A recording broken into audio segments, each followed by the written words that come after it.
welcome. Thanks very much to everybody for coming. I know me and Lee really appreciate everyone taking time out of their busy schedule at BTME to come and listen to what we've got to say. Hopefully it's interesting.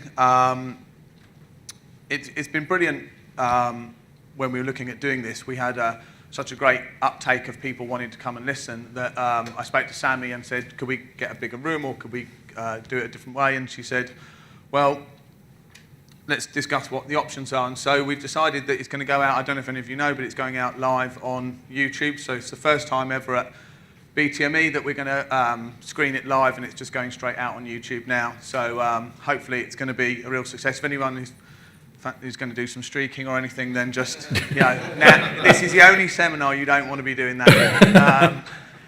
And also my mum's listening, so I'm even more nervous than probably I would be normally. But I think Lee will probably echo this. It's such a great honour to speak at BTME. I think as you're coming up and working and starting as a greenkeeper and working through, I think being asked to speak at BTME is probably one of the best moments of your career, and so I really appreciate Sammy and the team inviting us to do this. So just a little bit about myself. I have done many roles and I've been here and did many things, but three of my main kind of roles. I was a lecturer in turfgrass science at Merriswood, not when this picture was taken, obviously. I'm a slightly bit younger, but I was also golf course manager at Bearwood Lakes. That's the 13th there, and fantastic golf course, and was lucky enough to work there for 10 years. And so now my role is I am the business manager for Syngenta for the UK for lawn and garden. So that covers turf, landscape, professional pest management, and horticulture. But obviously my passion is turf, and that's a big part of our business, and so that's where I spend most of my time. So I think it was important that when me and Lee set this up that we understood what we wanted you guys to get out of it, and so then for when we designed it, it was important to kind of look at what our goals were. So for when you go from here, I think we hope that, hopefully some of you have got a better understanding of designing a fungicide management program for your golf course. And I think we spoke about it, and it's really key to emphasize everyone's going to have something different. Anyone who manages turf and their situation is going to be different for everything. It's not a kind of one-size-fits-all approach. It's about taking a template and then you adapting it. I spoke to Stuart Yarwood on the stand the other day, and someone like Stuart would really have a different approach to someone like Kenny at Wentworth, who I'd spent some time with yesterday. So it's just about your facility and what works for you. So how we implemented a fungicide program at the RAC Club, and how Lee measured the changes, and also what he learnt from the process. And that's what we're hoping to pass back to you guys today. So when I was a course manager, it wasn't all perfect. I think all of us who manage turf have good days and bad days. And when I first started, this was the putting green. It's one of my assistants, Luke, and as you can see the amount of disease on that green, it was just after snow. And we got absolutely smashed with fusarium, every green. And there was a number of reasons for it, most of which were mine, but there was a number of reasons why we did that. And this is, you can see it a bit more, this was, as you walked onto the front, it was terrible. Now, there was a lot of agronomic things we needed to improve, and I think it's important to, to say probably 100 times today that the cultural control program underpins all of this, and that is absolutely the most important. But where we needed to go from an agronomy point of view, we needed to use fungicides to support what we wanted to do, because in the current situation where we weren't able to kind of, manage it how we wanted. And so I also think during my time, and probably something I reflected on, was I think we spent a lot of time on fertilizer programs, knowing every nutrient, what application, granular, liquids, end sources, application rates. We spent a lot of time on aeration schedules, bunkers, machinery, woodland. But I just don't know if we ever spend enough time on our disease management program. And I kind of think, maybe, I was probably guilty of it, thinking, well, what did I spray last month? What am I going to spray this month? What have we got in the shed? And that was the kind of way that I approached it. And I think after this experience, I kind of felt like I really needed to change what I was doing and develop a proactive strategy that bolted onto our cultural control, so we were able to achieve what we wanted. And this was the same green, my stripes, a year later. And so what we did, we improved the agronomy, and so that made the plant healthier, but also how we used our fungicides and when we needed to, because we had power greens in the main, that we were able to, this is the same green, or very similar, they're next door to each other, at the same time of year, but really clean with just a small tweak in how we approached it. And I think it was more the time we took to think about it was the most important part. And so when I joined Syngenta as business manager, I felt that if we could communicate a more programmed approach to how people do it and let people think about it and try and encourage people to think about what they're doing as much as possible, I think it would really help. And as you can imagine, we get lots of phone calls of people that have, not in particularly good situations with disease, especially this autumn. I thought it was a real message that, from my experience as a course manager, I wanted to then take to the industry to kind of really help people get better use of the products. And I think another thing is important, probably another thing that we said today, and we'll say 100 times, it's not about Syngenta trying to sell as much fungicide as possible. And it's not about trying to make as much money. I think it's trying to only use what fungicides you need to do the job and use as minimal as possible, but as much as necessary. So, try and use the least amount of fungicide that you can possibly use to achieve the goal that you want to achieve. And I think that was a real strategy with Lee and myself. He said, my goal, Dan, is to reduce the amount of fungicides I'm going to use. And I'm like, okay, great. So as you can see, hopefully that was what we set out with Lee, and the plan was to put a plan in place with the goal that he was going to improve the cultural control, and it would allow us to manage the fungicide to be less in the future. I think it's the same for everybody. So I needed some inspiration, and I was kind of thinking about it. And one of my colleagues, Michael Agnew, who's Syngenta technical manager in the US, wrote an article for GCM magazine. I'm a member of the GCSAA, or have been for the last 10 years, and the magazine came through, and there was an article called Sharpening the Axe. And Michael wrote that, or give it that title, because there's a famous quote from Abraham Lincoln that said, "Give me 6 hours to chop down a tree, and I'll spend the first 4 sharpening the axe." And it was, ultimately the article discussed how to design a fungicide program.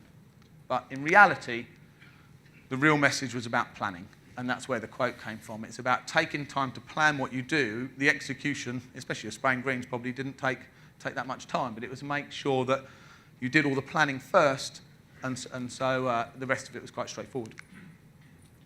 And so I kind of read this, and I thought, yes, definitely. It gave me the inspiration to go, we're going to kind of embark on this. And I thought this would be a real help for today's course managers if we could kind of produce some really important information that will help them make a better use of, fungicides are expensive. They're complex, they're sometimes complicated, and they're expensive. And I think if you're spending that kind of money, you want to absolutely get the most out of it. So I just needed someone to work with.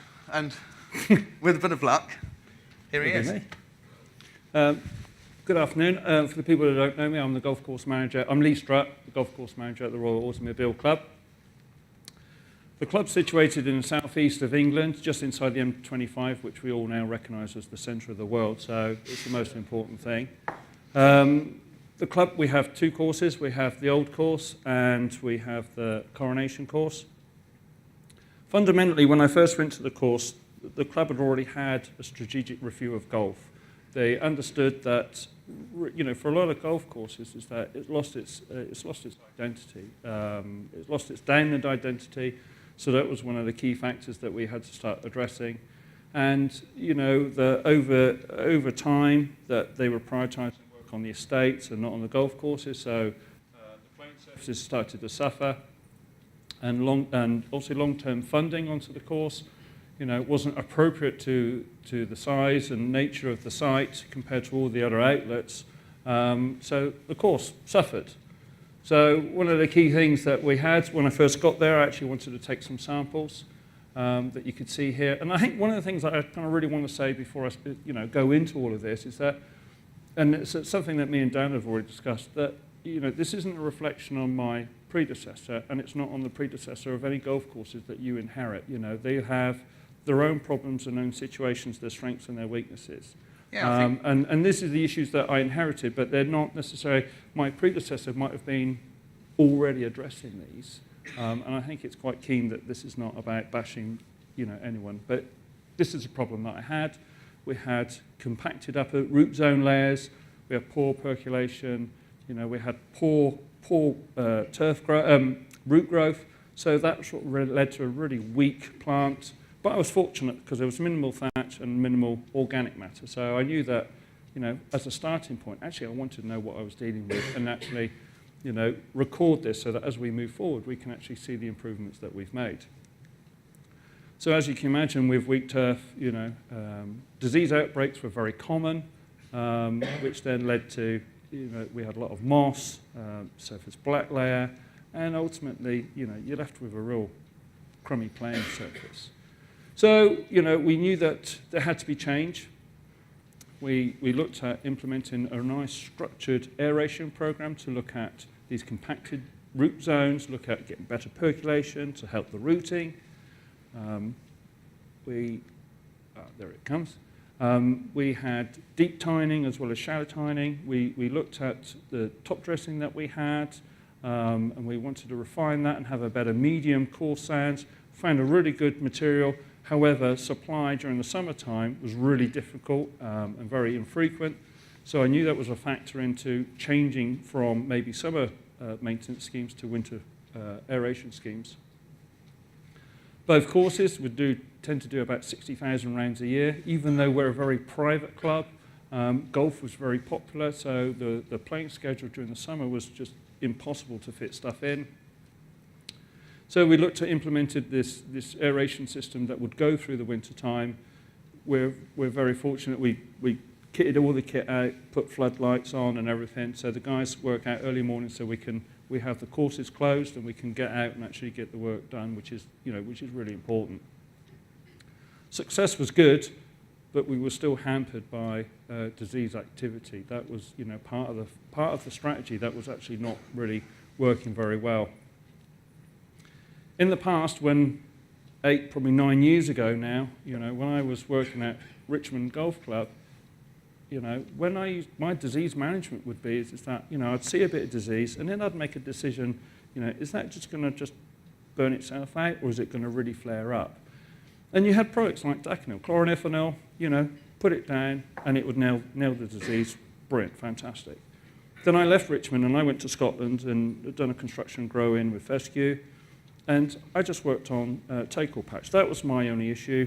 I didn't have any fusarium issues at all, and I kind of lost track of actually what chemicals were actually doing. So when I actually came back down to RACs, is that all of a sudden Daconil's not available, and I just suddenly realised actually we need as a part of our strategy more structured approach to actually how we're going to use fungicides, actually how we're going to control disease management. So we were thinking about this strategy. I was out at GIS. I knew Dan for a long time, and I trusted him in as a colleague and as a friend. And I said to Dan, Dan, do you fancy helping me out on some sort of disease management strategy? And there born this process. Cheers, Lee.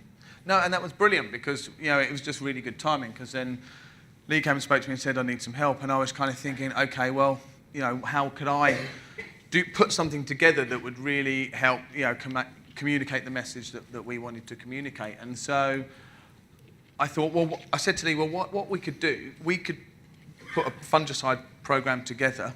We'll monitor it all the way through the process. We'll look at some of the work that you're doing, and then hopefully, come the end of the year, we could maybe put it into a presentation and present it at BTME. And that was your idea, Dan. I didn't tell you that bit at the time, but I had an idea that we'd be able to present it, or at least be able to show what we've done and so how we do that. And hopefully we'll have other means and ways of helping people design something for themselves. So, and I kind of, as I've said, there's no one answer. I think it's really important to think, okay, well, when you design the plan or design the strategy, what fits me? And I kind of think this is really true. The ultimate goal is to maximise the health of greens, tees and fairways before any chemical applications. It's about making sure that you do all the cultural control that you possibly can, make the kind of everything from dewing greens to kind of minimising that, any disease, but also aeration, your top dressing, your overseeding, all of those things are utterly key to making sure that you get it right. But in Lee's situation, with the work that he was doing on the golf course at probably quite a difficult time for disease, it was important that we maybe designed a fungicide program that allowed him to get to where he wanted to, so then you could reduce your fungicide going down in the future. Because ultimately, if you needed to do the work to reduce the amount of fungicide, you needed to apply some to get to where you needed to go. And it's a kind of convoluted story, but you know, I think it's really important, and I think at Syngenta we always have to have this right at the front of our thinking. And if we work to get these things right, then the fungicides play a supporting role in achieving what you need to achieve. And so when you kind of look at putting something together, I kind of thought, well, how are we going to do this? So I kind of, you know, looked at Michael's article and thought about it myself. And so when you've got the disease program that's here, I think we need to look at what areas of the golf course that you feel that you want to treat as part of your program. And for everybody, they're going to be different. What grasses you've got, what management we're doing. We've always seen Lee has doing a lot of management of the golf course. It's quite stressful in times of peak disease in October and November. What diseases you're likely to get, what fungicides are available to use and what you should use, and then essentially it's the bit about, you know, kind of chopping the tree down. It's the application part. But the bulk of it's kind of in this kind of planning phase about what you're going to do. So we're going to hopefully just kind of walk through that process. I think also, and it's something that we'll talk about at the end, is that when you look at what you're going to try and achieve, it's about planning it, doing it, and then every year reviewing it and see if you can make it better than you had it the year before. Things have changed. Hopefully you've improved the golf course or your football pitch, and so therefore you can review it at the end and then record it. So this is Bearwood Lakes, actually, where I used to work. So it's down the first. And so then the first thing to think about is what area of the golf course are you going to do? I think, you know, there's loads of opportunities, and we had a chat with Lee, but you can see here, you know, greens is probably the core part. It's the bit that most of your, you know, if they're in poor condition, will probably most affect your business. And so when you're looking at designing a fungicide program, I guess your greens are going to be the bit where you're going to target, you're going to focus first. But it doesn't have to be that. Ultimately, if you see up in the top left corner, there's some tees. Now, you know, you can look at what threshold and what you can tolerate. Now, you know, particularly on this golf course, we had ryegrass tees, and we actually had quite a bit of play. So they needed, you know, from a fertility point of view, you know, it wasn't completely light. So occasionally when it was, you know, quite wet and warm, we would get some disease on the tees. And so therefore, do you need to think about applying a fungicide to tees? Not all the time, but maybe just once in that peak period. And I'm not saying it's right. I'm just saying, just think about it and what affects you. Some people might want to do it on temporary greens. If you know you're going to put people on temporary greens, then potentially, then it's something to think about. I'm not saying you have to do that. You know, maybe not in the UK, but some people are looking at, you know, red thread on fairways or something. It's probably, you know, but I think you've got to consider what budget you've got and what you can achieve with the budget that you have. And also look at what staff and what machinery you've got. I think sometimes if you put a plan together that doesn't account for the fact that you haven't got the right kit, then it's not going to work. So you kind of, I think you've just got to look at what areas you want to do, and then look at some of the parameters, and then that builds how you start your program. And again, for everybody, it's going to be different. So the second thing is then looking at what grass you've got. And, you know, most people have got, you know, will have different grasses in their surfaces. So let's focus on greens, because I think that's probably easiest. But, you know, you've got some bent grass here, and you've got some POA here. Now, ultimately, if you've got mainly, you know, bent grass greens, and you've got mainly POA greens, the amount of kind of disease pressure you're likely to have in the POA greens is realistically likely to be more than if you've got bent grass. So ultimately, if you've got POA greens, then maybe it's going to affect some of your decision-making processes. They're more susceptible to fusarium. So therefore, you'd think, well, we need to maybe change our strategy because they are more likely to be infected. However, we are doing a program potentially of overseeding and moving it towards bent grass. So hopefully in the future, you'll need less fungicide because you're moving the grass species. But look at where you are today and then build that into maybe some of the goals where you want to go in the future. And I think also, if you've got fescue surfaces, maybe you're going to get different types of disease. So maybe you're more likely to get red thread or dollar spot than maybe here, you know, on the fusarium that you're likely to get in the in the POA. And so ultimately, your grass species is going to affect the likelihood of getting disease, but also what disease you're likely to get. So, and you know, if you're working abroad, then some C4 grasses are likely to get different diseases still. So you've looked at what areas you want to focus on, and we're focusing on greens in this instance, and then we've looked at what grasses are likely to be affected, and so how that affects your decision making. So then you look at management practices, and I think this is the next stage. you look at cutting height. And Greg, I was going to have a little picture of you coming across the bottom here, but I decided not to. But I think, if you look at cutting height, if you're cutting really low, you're going to put more pressure on the grass, and so therefore, maybe your disease risk is going to go up. If you raise your cutting height, then maybe your disease risk is low. And it depends how you want to manage the golf course and what your goals are to see where you need to be. It depends on your fertility program and your aeration and your maintenance. And so the picture here, when I took over at Bearwood in that first year where we got a load of disease, I felt that we really needed to reduce the amount of thatch that we had. And so here was just a picture of, we verti-drained, double hollow cord, double gradient, and then overseeded. And so that was a really, and it was in autumn, and it was a really disruptive process. But we did it in autumn because we wanted it to recover as quick as possible. But because we were going to do that at a time when disease was likely to be coming in, we had to put a preventative, because if you did that work and without a preventative fungicide, you're going to be left with greens that are absolutely smashed to bits, and then no one's going to benefit from that whatsoever. So we're getting to our goal of improving the surfaces, but we needed to put the preventative in place before that. And so that's my point. And I think for Lee's situation, you're in a similar boat, right? Yes, yeah, very much so.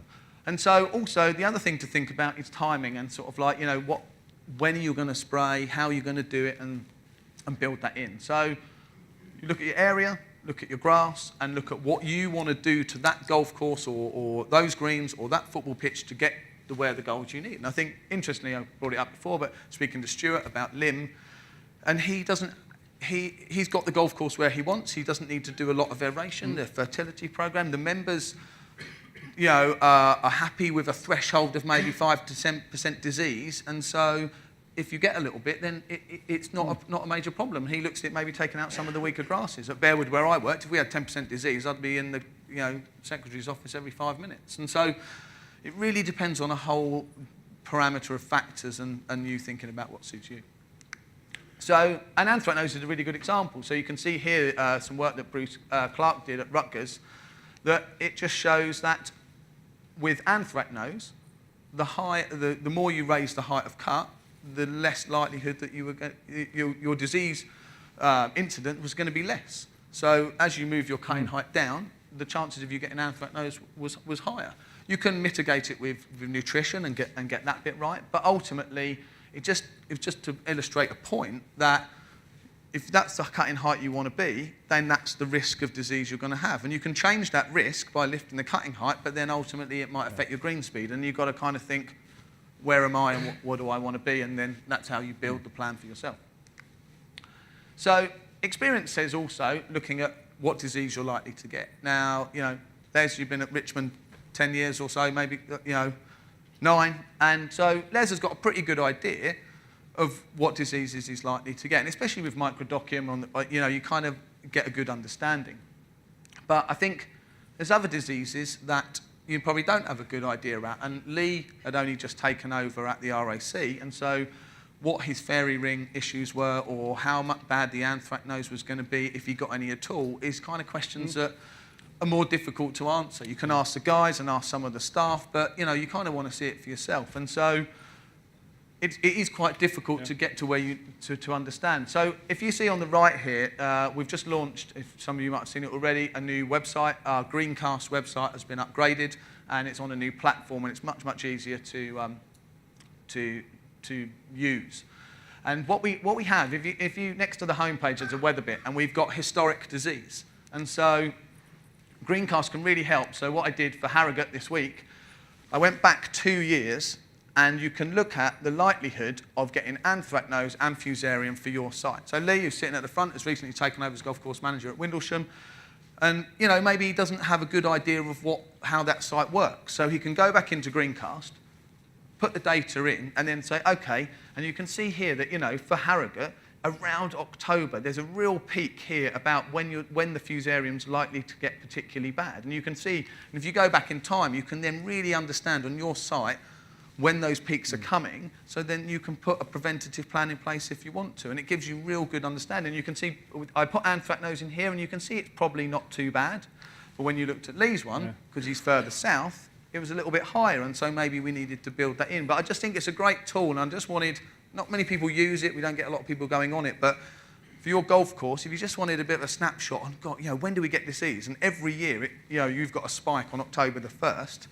then on September the 21st, then it might be a pretty good idea to decide what fungicide you're going to use, if it's in your plan and that's what you want to do. So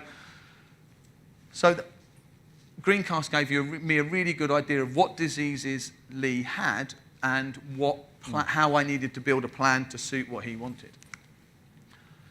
So I'd kind of done all that, and then we had to think, well, ultimately the hard bit, what fungicides are we going to use? It was interesting, I typed in weapons on Google the other day, and obviously you got spades and shovels and axes, but you also got a driver, so which I thought was quite nice. So we have to think, well, what we're going to do. And it was really difficult to think about Lee's site and to think about, he's got, fairy rings, that to think about anthracnose, disease, time of year. And ultimately, I did it with Syngenta products, but realistically, probably best practice was if I combined the Bayer portfolio and Syngenta with a whole different range of actives, that probably would have even been better. It didn't suit in this case, but ultimately, you guys have got much more flexibility to kind of build something that uses all the chemistries available to you, and I'd heartily recommend that. So what did we have to think about? We had to think, well, what disease was Lee going to get, and what was the life cycle of that disease? Because it's no point applying the wrong product during the wrong part of the life cycle, and you wasted the money that you spent. What fungicides were most effective against that disease? So if you look at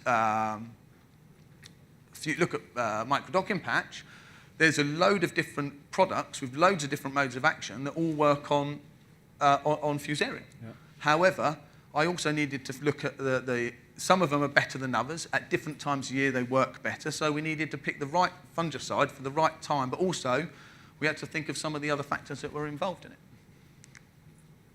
What stage is the disease at? In the program, we always plan for like a preventative approach, but I kind of think maybe experience tells me that you might want to keep some product on the side that's curative, because if you get the timing wrong and the weather changes, maybe what you'd planned to do isn't what you end up doing, and so therefore you need to think about it. Yeah, and also how well the grass is growing. I think you look at something like Medallion or azoxystrobin, both of them work differently in terms of, you need to think about the plant and how fast that's growing for when you're using those products. So these are the kind of things I had to think about when I put it, and also some resistance management as well, so we had to build that in. So if you look at microdocking, this is the life cycle. And so then you have the spores germinate, they penetrate the plant, they then cause a lot of disruption inside the plant, and then what we see is this bit. So we see that the disease has come out of the plant and it's starting to damage. You probably start to see the plant looking a bit rough around here, and you then see the damage around here. But realistically, the best time to spray it is here, before you get any damage. Ultimately, you're still going to use the same amount of product whether you spray here or you spray here, but in this situation, you're going to get really good control, and in this situation, you're not. And I get so many not so many, but it feels like a lot, of guys, especially with Medallion, that's a really interesting topic. So Medallion's a contact fungicide. And so when people can see the disease, is generally around here and around here. And so I get a guy phoned me up and said, I've got some disease, I've seen some disease, I've got some early signs. And so the bit that they can see is like, an indicator green, and they're seeing this. So it's come out of the plant and they're seeing the active disease, and then you're seeing the spores and the mycelium on the top, and you're here. So any other disease across that area is probably around this point. So they phoned me up and they said, I've got some disease, I've sprayed some Medallion. And I know what's going to happen. 2 days later, I'm going to get another phone call that says, it just hasn't worked. You'll never guess what. I've sprayed the Medallion and it's got worse. And I'm like, and this is when it's a really difficult conversation with the course manager. You say, well, how do I tell them that you've sprayed the wrong product? It's not the product that's not worked. The chemistry is really reliable and it does the job. What I've got to tell him is, well, you've made a mistake. And he's there thinking, I've spent 700 quid on this, you told me it would kill it. And because what's happened is, he's destroyed or killed all the spores on the surface, but all the disease that's already in the plant over those next couple of days has just come through. So he said, I've sprayed it. I've seen a bit, I've sprayed it, and now I've got a load of disease. And can you come in and refund me for my medallion? And I'm like, there's a few nodding heads here, I can say. And so it's about understanding the life cycle of the disease and then the right product to spray at the right time to deal with it. A medallion, it kills all the spores. So the best time to do that is here. The problem is you can't see that. At that point, there is no physical damage on the plant. So therefore, you think, greens are clean, all good, fine, I'm okay, I don't need to spray a fungicide. But it's about mitigating the risk. If you know that you're going to do a load of aeration and you're coming into a really, into October when normally that you'd get a load of disease, you're going to have to think about it. And so these are some of the things I think are important. Don't look at this too much. What I wanted to point out is if you go onto the FRAC website, I think it's just FRAC. If you type in FRAC, fungicide resistance, you'll get this. And this is a 2016 version. So these are all the fungicides that are available to us globally. And what the main point about this is, I'm not going to go into it in too much detail, but you've got the different modes of action. So you've got the DMIs down here, which are, we are quite familiar with, and there's quite a few. I'll zoom in on that in a bit. You've got multi-site action here, so there's I can't see it from here, but I think that's chlorothalonil that's on there. So you've got a different mode of action here. And if any of you have been on the new Bayer, or been on the Bayer stand, Bayer have launched a new SDHI. So the SDHIs are, Syngenta have some, which are coming through. And Bayer have done a great job in getting their one to the market. And they're up here. And so if you zoom in on this bit here, on the DMIs, what you can see is the mode of action is the same, but you've got some of our products. So you'll have difenoconazole, tebuconazole, propiconazole. So although if you feel like you're changing your products and you're rotating your actives, you're not actually rotating your mode of action, or the mode of action is still the same. So I just think it's really important for people to kind of think about both things.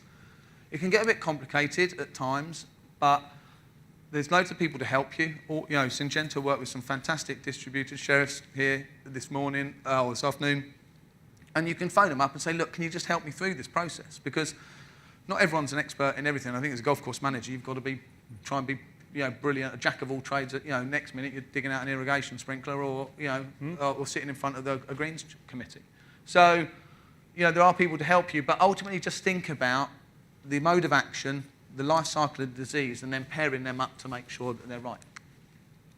And then Greencast, I know I'll come back to it, but it's just such a brilliant tool. It's got the forecasting on so you know when stuff's coming. It's got every disease that we have in the UK and further with information about its life cycle and how you deal with it. And it's got product materials, application advice, videos, technical updates from myself. Just to, it's got a load of resources on there. So if you need the info, then go on it. So that was kind of the theory, and so then I was driving down to Leeds, and it was like, well, we're going to have to put it in practice. So Lee decided that he wanted to focus on his greens, correct? Yep. Yeah. So nothing else. It was just, Dan, I want to focus on the greens. And generally the greens are Power Annual with bentgrass, natural soil push-up with some modified 5 modified greens in there. So we're mainly dealing with Poa, but there's some bent grass, and I think these, obviously as the greens improve, then hopefully the bent grass population improves. But one of the key factors is, I guess, it's fairly heavy disruption on the golf course in the peak times. So this was going to have an effect on how I designed it. So what I did was, obviously, Mark did it, he was here, and as I was driving down, I said, Mark, can you just go onto Greencast and just send me, kind of a spec of Lee's golf course for the last 5 years. This is obviously 2015, but we had it all the way back. And so I could kind of sit down with Lee and work out a plan. And I kind of put the stuff in. So here you can just put the address, put the area. So this is for Epsom, and I kind of really anthracnose and fusarium were the two kind of ones that I wanted to look at. So you can see here now there's a spike in the anthracnose, so instead of at Harrogate, so and Lee said he thought it was going to be a bit of an issue, so we factored that in. We factored in some fairy ring control, but the main bit, and I think really the most important, is this bit here. At, where are we? Early October, there is normally a massive spike in disease pressure. And also, it coincided with Lee doing a load of aeration work. And so the risk of getting disease was really, really high at this point. So we really needed to be belt and braces in this part here. And but hopefully as the greens improve, he needs to do less maintenance, we need to apply less fungicide, and we get to the end goal that we were after. So this is the product, this is what I designed for Lee the first time. And I know probably a lot of you are thinking, bloody hell, what a ridiculous amount of fungicide. But Lee's said to me, I want a belt and braces approach. I'm going to go really hard and aggressive at the maintenance. And then with a goal of we've got to reduce the amount of fungicides we're using and reduce the amount of disease we're getting.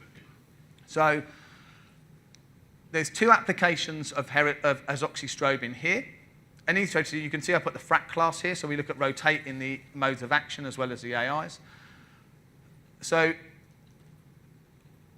it's kind of started around here where we put 2 azoxystrobins in mixed with a wetting agent to deal with any fairy ring.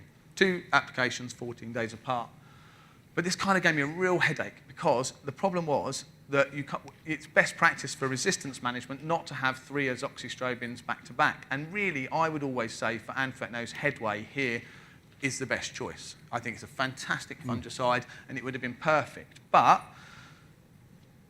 I kind of had to make some compromises already. I thought, okay, fair enough. So I was kind of thinking about it, and one of the things is with the medallion, it knocks all the spores down and it kills all the spores. So if we put this in and mix it with Banamax really early, if we're able to really knock down all the spores at the beginning as the disease is, we're moving into that area, then hopefully Lee's not going to carry a load of disease pressure all the way through through the winter.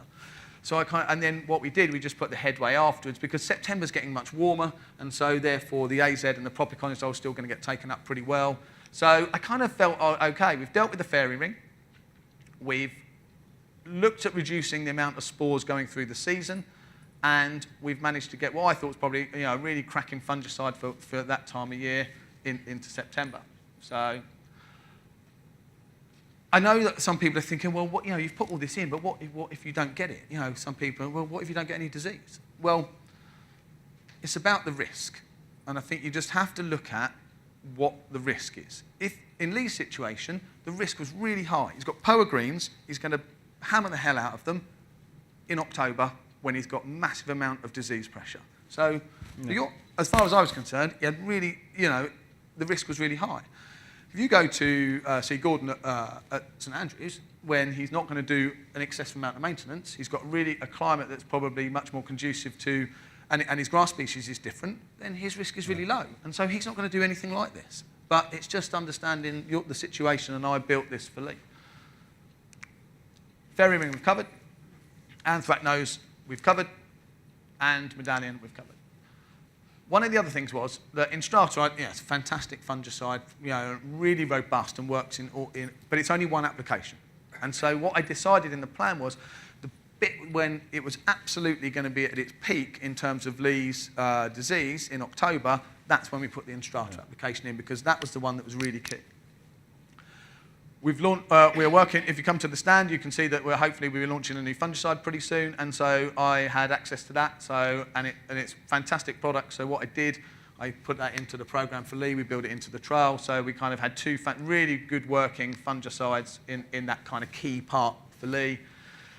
And then, as an interesting business decision, over Christmas, Lee's business, you're going to reduce the amount of staff. You have a lot of golf courses. People coming in the morning, or half the team over Christmas until New Year. So I just put it in, and the ones I put in red were like optional, take in, take out. But I said, if you're going to have reduced staff over Christmas, and you've still, the weather potentially still might be quite, it's going to be cooler, but you might need to do something, then a medallion application there would be probably the most ideal one. But it was a kind of take it or leave it, but I put it in. And just as I said, rotate the actives in groups as best you can, and that's what I did. So I designed the program, gave him the kit, and could he execute? Find out. Right. One of the things I really wanted to do was we've all done projects and we've all done stuff that we've started and we get halfway through, we start seeing the results, and you sort of think, I really wish I'd taken a photograph or actually had some sort of evidence. So really what I wanted to do right from the beginning is I wanted to have some regular testing out there. There was no way I was going to sort of start testing 36 greens out there, so I decided that we were going to have the best and the worst greens on one course, on both courses, and we was actually going to sort of just take some data from the modified sand greens as well. So that was kind of key for us. We wanted to also establish some sort of benchmarks of actually what would we deem as good and bad. So we actually wanted some industry standards that we could actually work against to actually show where we're actually having some progress. And we wanted to track this monthly. I know the SRI tend to do this like annually. We actually wanted to see, what were our good months, what actually were our bad months, so that we could actually pull as much information in as we can and actually track, actually the health of the plant. How good is the putting surfaces are getting? And our turning point really was when we got to, after we'd done the first 12 months, we actually started looking back at the first 12 months and actually looking at that data. And we had a comparison, which was really useful for the committees to keep them on board at all the work that we were doing. And the other key thing is actually getting your staff to understand what we're doing, actually start seeing the results, so they can understand the processes that they're implementing on the course and actually the benefits that we're actually going to get. So this is the data range that we kind of used. The organic matter was just measured annually. Everything else was done monthly. And more or less, this is all industry standards that is used. And we just color-coded it because it kind of is easier on the eye. And we just put some parameters, what we felt was totally unacceptable, average, ideal, and what we deem as tournament or excessive. So we weren't measuring disease, per se. We were just measuring performance. Yeah, we would just measure, because I kind of look at it as part of the strategy is that, if the turf is healthy, yeah, the playing surface is better. It comes, as a natural thing. So we would do this. This would get produced monthly. At the end, we've got a new NDVI scanner that we're playing around with. And it's a nice focus tool to actually see, well, actually, our moisture content was really high in the 9th green. It's built on clay. We had high rainfall, but it kind of, you could start explaining why we were and weren't performing. And we set this as a trend. So the committees used to see trend data just to say that, they would come in and say, oh, God, the golf course is getting better, but it's actually how much better is it getting? What processes are working really well and what processes aren't working as well. And this data then went in, and this is what the committee would receive. And you could see, in December 2015, nearly 50% was what we would deem as completely unacceptable. And a year later, we're over 50% of what we would deem as average and ideal. So we could actually demonstrate that actually we are making progress. But there's also a point of, let's not have this conversation, love,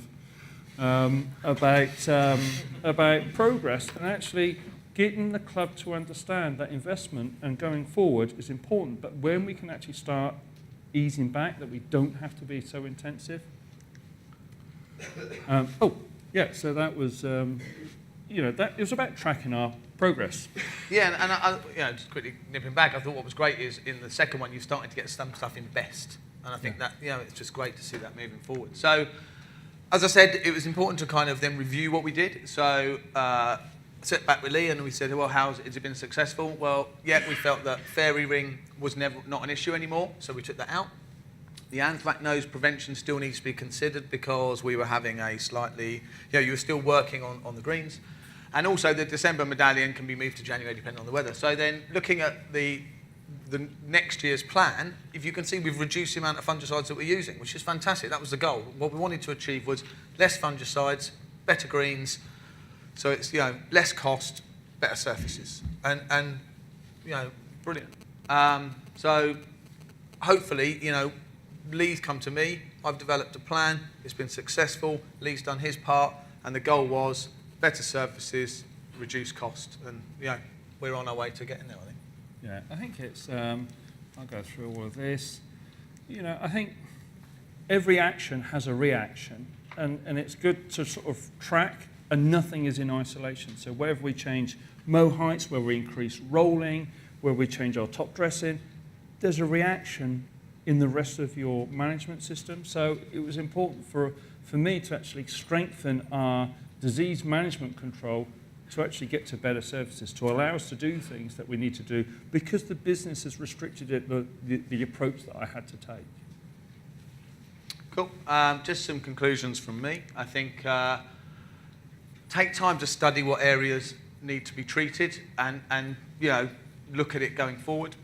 Just to take a bit of time out to kind of just think about, you're going to spend a decent amount of money potentially, and just take time to think about, are you getting the best out of it? It doesn't have to, the goal isn't to put as much fungicide on as possible, it's to put as little on as possible, but to achieve the goals that you want. Take time to pick the right actives, and really, I think that's key, and review it every year. I think the underlying conclusion is look at the risk, work out how it sits with you for your site, and then manage that risk. And if fungicides are necessary to manage that risk, or pre-tournament or whatever it is, the risks are always different, then just really take time to kind of work out what works for you. So I think on behalf of Lee and myself, did we deliver hopefully what we said we were going to do at the presentation? Hopefully we've shown you how to design a fungicide program that will work for you. Hopefully we've been able to show you how Lee implemented it, and Lee clearly showed how he's measured the changes and can see the improvement. So hopefully, it's been useful. And on behalf of Lee and myself, and thank you very much all for coming. Really appreciate it. And I'm assuming we have no time for questions. We don't have time for Q&A, but obviously, if you want to ask us, me or Dan, questions, Facebook, whatever, we're easily contactable. And hopefully you enjoyed the presentation. Yeah, thank you very much indeed.